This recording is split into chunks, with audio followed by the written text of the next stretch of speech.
আসসালামু আলাইকুম। দুপুরবেলা এখন মোটামুটি ঘরের কাজ শেষ।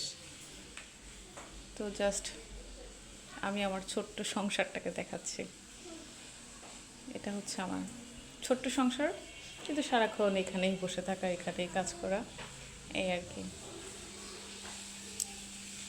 আমার এত ঘরে দামি দামি ফার্নিচার নেই, কিন্তু যতটুকুই আছে আমি মনে করি মানুষ কুড়ে ঘরে থাকুক সমস্যা নেই, কিন্তু নিজের ঘরটা নিজের মতো করে পরিপাটি রাখলে মনটাও ভালো থাকে।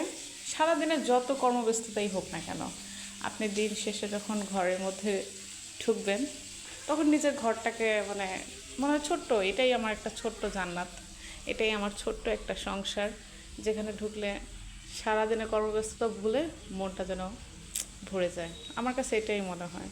সে যে যেখানেই থাকুক না কেন, তার পরিবেশটা আসলে যেমনই হোক না কেন, নিজেকে অতটুকুর মধ্যেই যদি সাজিয়ে গুছিয়ে রাখা হয়, তবে দেখা যাবে যে মানুষের আসলে অতৃপ্তি বলতে কখনোই এটা আসলে পূরণ হওয়ার মতো না। জীবনে অতৃপ্তি, প্রত্যাশা সব কিছুই থাকবে, কিন্তু যতটুকু থাকবে তার মধ্যে করে নিজেকে গুছিয়ে নিলে জীবনটা অনেক সুন্দর লাগে, অনেক ভালো লাগে।